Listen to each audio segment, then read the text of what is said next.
All right, welcome back to Fantasy Central. This is week one. I am here with Hefe. My name is Zach. I guess I'll let you introduce yourself. I am Hefe. They call me the guru, baby. We're back, Fantasy Central. It has been a long time. We are excited. I know we went over the draft a couple weeks ago. We hope we were able to help you guys out. We are going to talk about week one starters and sitters.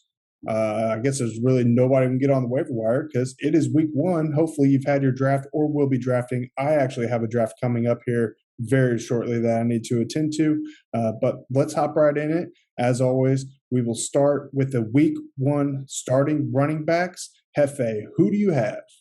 So I want to start with James Robinson, somebody that was a fantasy darling last year. With the injury to Travis Etienne, then James Robinson goes right back to his role that he had last year. So he's going to be very fantasy relevant every week for the most part. They play the Texans in week one. So James Robinson seems like somebody that is an obvious start this week. Another guy that I'm very excited to see come back is Raheem Mostert, especially in a matchup with the Lions. You have to imagine if they get up in the game, even a little bit, they're going to lean on him a lot. And the Lions gave up 32.5 points per game last year to opposing running backs. So I would expect Raheem Mostert to have a very solid day against the Lions. Another guy who's going to have a very solid day is going to be Gus Edwards going against the Raiders, somebody who, because of injuries, is going to have a huge role. J.K. Dobbins goes down, Gus Edwards gets a starting job. Somehow, since the J.K. Dobbins injury happened, another running back for the Ravens got hurt and is going to be out. So Gus Edwards is going to carry the ball a lot of times. So, and we just talked about it, that the Raiders are going to have, not a very good defense. So Gus Edwards, somebody that I like playing this week. Another play against a bad defense is going to be Mike Davis, somebody that, because of injury last year, came on and had a very good year. Now, can he replicate that with the new team, with the team that's around him? I don't know if that's going to be the case, but I'm expecting him to have a pretty good workload here in Atlanta. So I think because of the workload, if you need a week one fill-in spot, Mike Davis is a pretty good one to have. And then I'm going to throw out a DFS value pick, somebody that I really, really like. I've liked him since his rookie year, Kareem Hunt for the Chiefs, or for the Browns going against the Chiefs, in a game that I think we're going to see a lot of passes thrown. I know this is a run-heavy offense, but if there's any situation where the Chiefs get up on the Browns and the Browns have to start passing, then we're going to see Kareem Hunt on the field. And I think that might be the case at some point in this game. So Kareem Hunt, $5,400 on DraftKings, is the DFS value pick of the week for running backs. Nice. Run down that list real quick just to summarize. So summarized again, we have James Robinson going against the Texans, Raheem Mostert going against the Lions, Gus Edwards going against the Raiders, Mike Davis going against the Eagles, and the DFS value pick is Kareem Hunt. All right, I cannot disagree. I would like to throw in Leonard Fournette, possibly even Ronald Jones, but I would imagine Fournette's going to be getting the bulk of the carries there. They're playing Dallas, and let me pull up my little handy-dandy stats here. Dallas had the third worst rushing defense last year. They did make some improvements. I just don't think it's going to be enough here. But Tampa Bay may be airing the ball out quite a bit.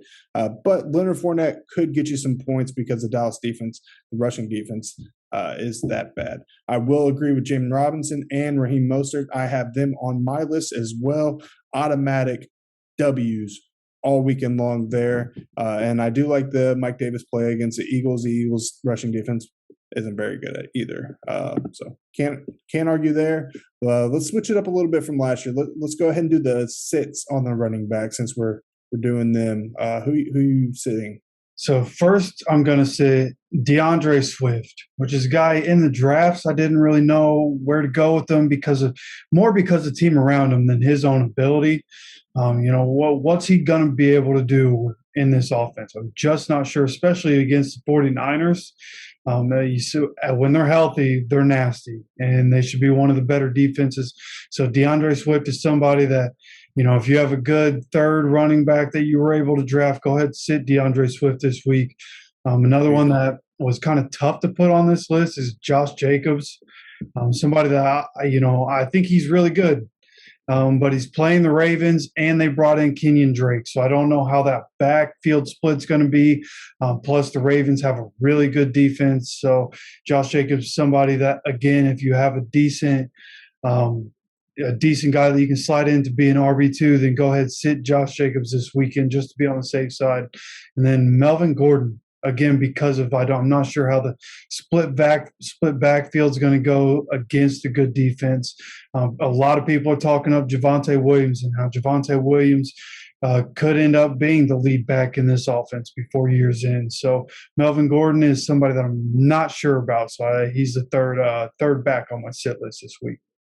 Yeah, very good points. I actually have three different people. Let me know what you think. My first one, David Montgomery against the Rams. Yeah, I've thought about that. And, the only reason I kept him off of it was because without Tariq Cohen there, I think there's going to be a huge workload for him, and which is really, the kind of workload I think he'll get. If he's getting those passing down reps, that's going to be a big deal for his fantasy value. So, maybe after week one, if there's somebody else that the Bears have that's going to slide into that Tariq Cohen role, maybe David Montgomery slips into here when the tougher matchups come up. But the workload I expect him to have keeps him out of the sit list for me. Okay. All right.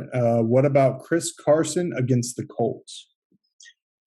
Chris Carson is another one of those workload guys, let's be honest. I drafted Chris Carson in a lot of leagues, and I'm playing him in a lot of leagues because he's somebody that I have faith in. I think he has the ability to be really good.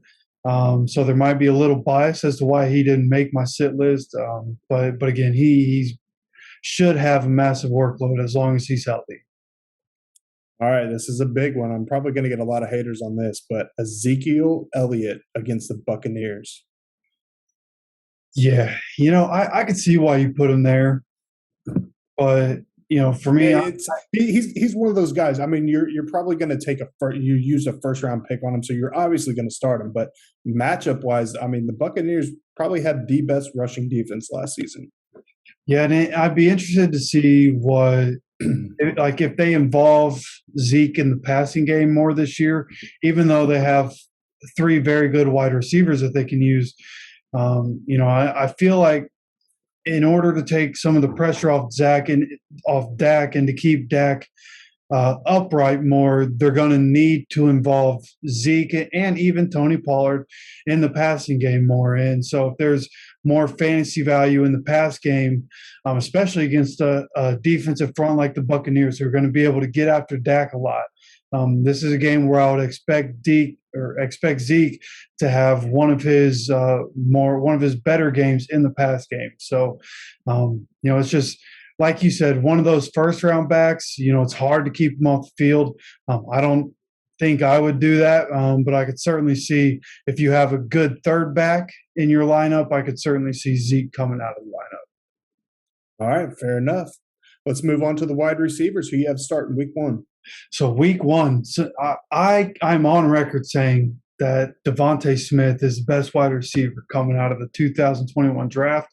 And I think he's going to make an immediate impact. Hopefully he can stay healthy. He dealt with an injury there in training camp, but as long as he's in the lineup, I think he's going to be a very good weapon. And, we saw last year Jalen Reagor was a rookie and didn't really get it going, and that could have been circumstance too. You never really know.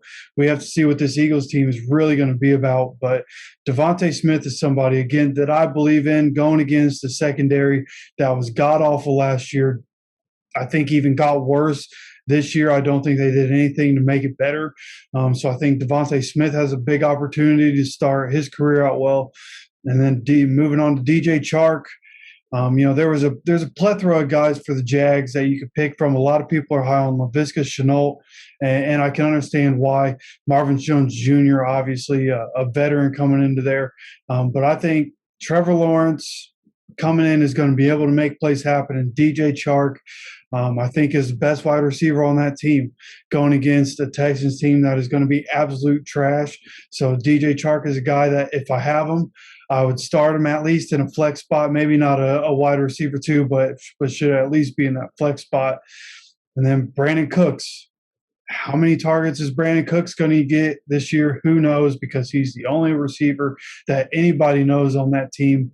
So as long as he's healthy, I expect him to have pretty good numbers this year, especially going against the Jags team that their secondary has shown flashes. We'll have to see what C.J. Henderson's about, but last year just wasn't very good. And then Robbie Anderson, a guy we talked about a lot last year. We're probably going to talk about them a lot this year, but they're going up against the Jets. And the Jets, again, a bad secondary.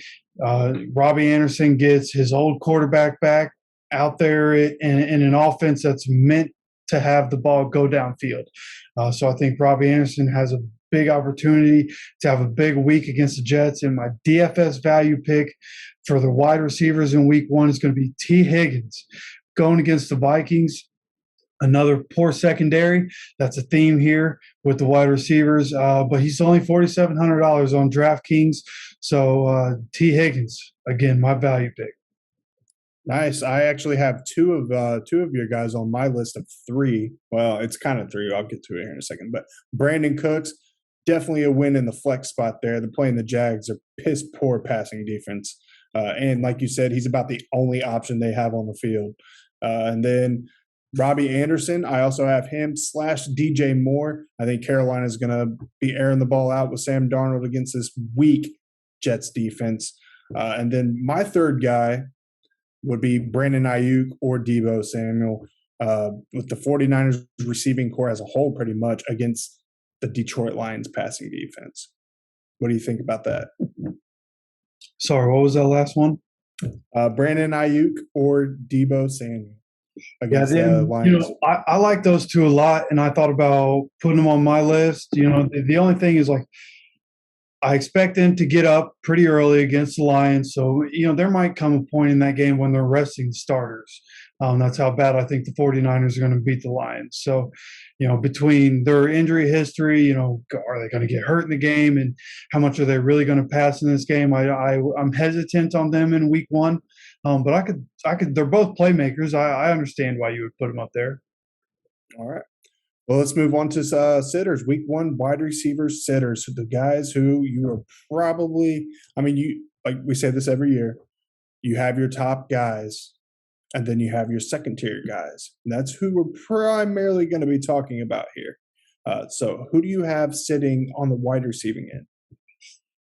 So as much as I didn't want to put him here, I haven't been hearing very many good things about Kenny Galladay with the Giants. He was injured for part of camp, but I heard that even when he was there, it didn't look spectacular, at least for the money he's making.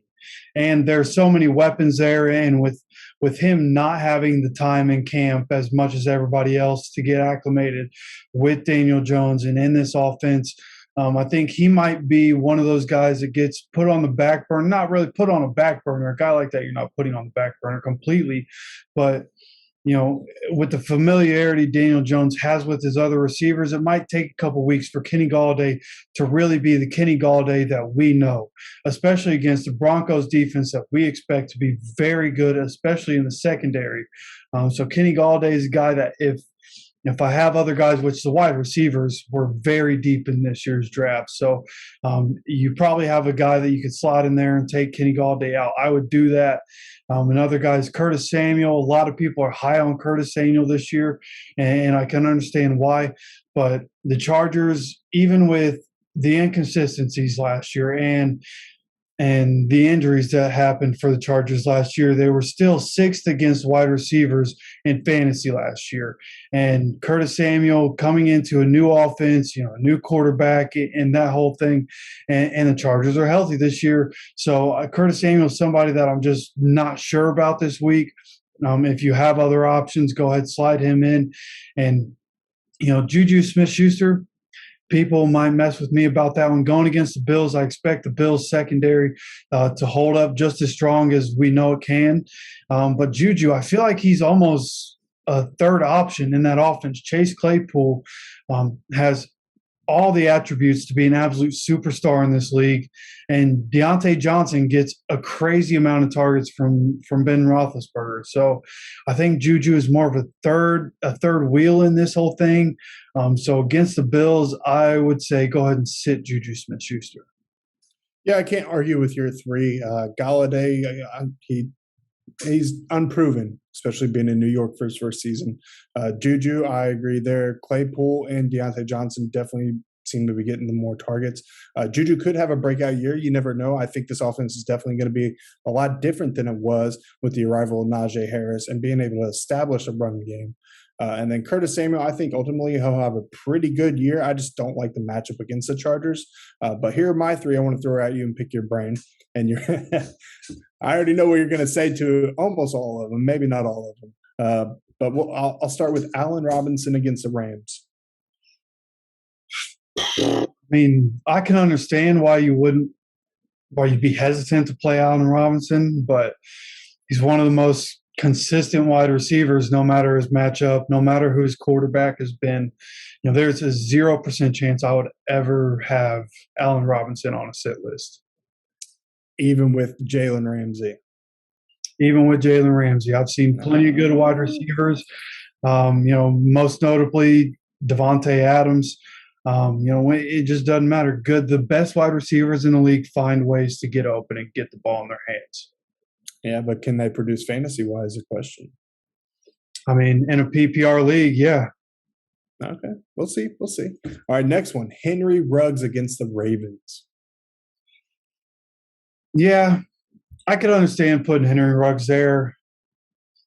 And, I wouldn't really even debate that one. I think Henry Ruggs is going to see a lot of targets. That would really be my only kind of contention to having him on the sit list. But, I could see why you put him there, yeah. All right, and this is one you're going to give me a lot of shit for. I can feel it. You ready? Keenan Allen against the Washington football team. Yeah, I mean, it's the same thing I said about Allen Robinson, basically. He's too good, too consistent. I mean, there are plenty of DBs in the league who call him the best route runner in the game. And the modern NFL, with the way you can't touch these receivers, especially after 5 yards, if you give me a really good route runner against the best DB in the league, I think he's going to burn him a couple times and get the ball in his hands. And Justin Herbert is a very good quarterback. He's going to be able to put the ball into tight windows. So I would expect Keenan Allen to never be on my sit list. Yeah, I know. I just wanted to pick your brain a bit. Keenan Allen, Allen Robinson, they're probably either your first or second receiver on the team. So it would be very, very, very difficult. Personally, I just think they have a very tough matchup. But in my opinion, if you have pretty solid depth at their third receiving spot, you might want to consider it. But I agree. I probably wouldn't pull them off my starting roster. But I just want to pick your brain and see what you thought. So, yeah. All right, let's move on to quarterbacks. Starting quarterbacks for week 1. Who you have? So I have Jalen Hurts. And as much as, if you listen to our division debates, none of us thought that the Eagles were going to be any good. But a team doesn't have to be good for them to have fantasy relevant players. And we saw that last year with Jalen Hurts. He was coming in for Carson Wentz, and even though that team was still losing, because of his rushing ability, he has good fantasy value. So going up against the Falcons, who have a terrible defense, I expect Jalen Hurts to have a pretty solid week 1 coming into this year. And another guy that I think could come on, I wasn't real sure about this one, but with these quarterbacks, it's kind of nitpicky because Lamar Jackson probably going to do well. Patrick Mahomes probably going to do well, right? But if we're looking on the tier under those guys, Joe Burrow coming back in week 1, I'm not real sure how to feel about this one because the potential is there, what his talent is there. But can this line protect him enough for him to work magic? They're going up against a defense that has Patrick Peterson, which is a little worrying. Can he make a revival like Xavier Rhodes did and make a big impact for this defense? I'm just not sure. But I think there's enough around Joe Burrow. He has the weapons. They went out and got Jamar Chase to complement T. Higgins, who had a very good rookie season, Tyler Boyd, who is a proven stud in this league. So I think Joe Burrow has the ability to be a pretty good week one option for you. And a guy that, people are down on, but we've talked about could have a very good year, at least a good week one here, is going to be Sam Darnold going up against his old team in the Jets. He has old receiver to have his back going up against the Jets and Robbie Anderson, and obviously has DJ Moore, Christian McCaffrey's back in the lineup. So Sam Darnold, I think, has a chance to have a very big week one. I can't disagree with you. In fact, those are exactly the three that are on my list. Nice. I like that we're in sync here. Yeah. That's Jalen Hurts, Joe Burrow, and Sam Darnold, your week one quarterback starters. All right, so I guess we'll move on to sitters. Who you got sitting on the quarterback side?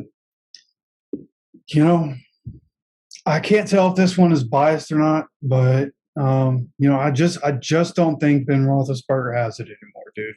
And especially going up against the Bills. This dude, some people listening to this might not even know the story. Dude got addicted to smacking his meat all the time, and that's how he got Tommy John. People think it was from throwing the ball, but that surgery was because he couldn't stop smacking his meat. Assuming he's too worried about being addicted to porn and whatnot to be an NFL quarterback. I have. Does this go against YouTube's community guidelines? No. So, Ben Roethlisberger, all jokes aside, it's a tough matchup. And he was inconsistent last year. There were a couple games where, especially after that Colts game, it was weird. You saw in the first half he couldn't get the ball downfield. In the second half, he was airing it out. So until we can see that consistency come back, he's not even somebody that I would have drafted in my league. There are plenty of other quarterbacks to take that you would have confidence in. So he's somebody that I would say sit for week one against a tough matchup in the Bills. Another one is going to be the Jameis Winston. Until we see what happens with the Saints and until we see what this offense looks like without Michael Thomas there, Jameis Winston is somebody that I would stay away from, especially against the Packers. Their defense, I think they're more of a middling defense than an elite defense, but they have a very elite corner in Jair Alexander. So Jameis is somebody that right now I'm just very skeptical on. I've seen a lot of people talk about, he's going to be a big deal for them and he has a chance to be relevant, but I think that's more down the line than immediate. And another guy that even though he has rushing ability, that I think you have to sit in the first week here just to see what the Dolphins do is going to be Tua Tagovailoa. You just have to see what happens when he takes the reins. Last year was so wonky with the way things worked. A lot of people still think that he can do well. Probably just as many people out there think that he's going to be a complete bust. So we'll have to see what happens. I'd like to wait a couple weeks and see what he does to really see if he's going to be a solid starter for people, but especially against the Patriots with that revamped defense, somebody that I would like to avoid this week. Yep, I have Big Ben and Tua on my list. Winston, I said in our the Horsemen podcast that I think the Packers defense is definitely going to give him some problems this coming week, so I don't like the matchup there either. And then I got one more I'd like to throw at you, Justin Herbert against Washington. Yeah, that one's tough, right? Because Washington, I'm on record multiple times saying that Washington's going to have the best defense in the NFL this year. But damn, Justin Herbert's just so good, right? And he doesn't bring that as much rushing ability as you would like. He's athletic and can get a couple yards here and there. but he doesn't bring the rushing ability. So I can understand if you have a different quarterback that you can slot into that spot.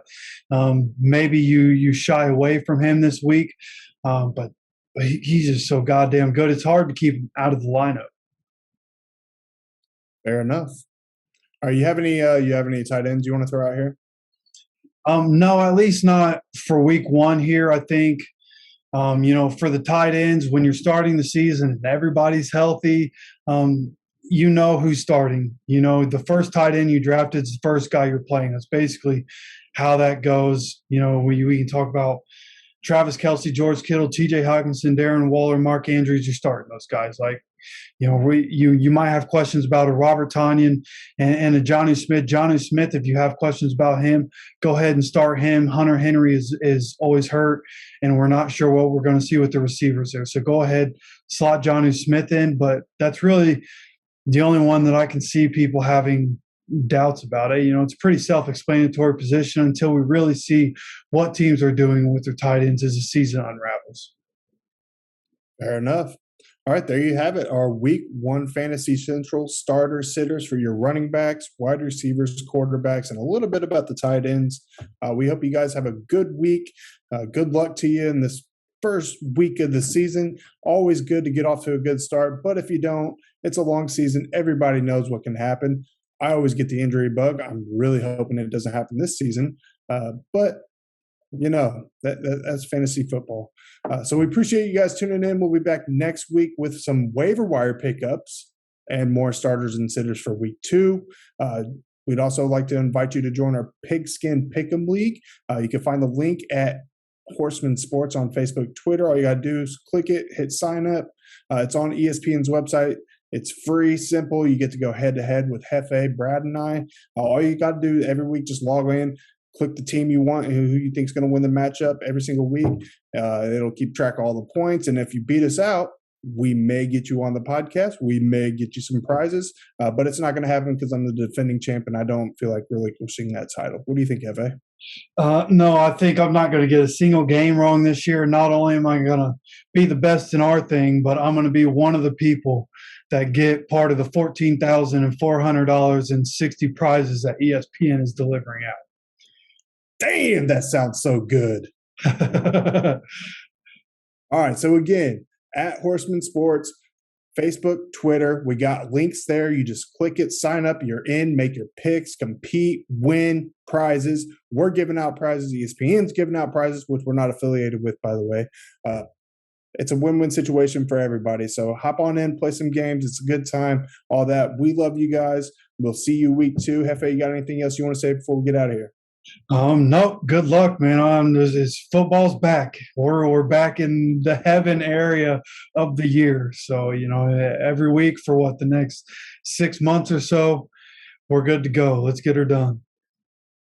Hell yeah. All right. With that said, hang on 1 second. I might have some breaking news.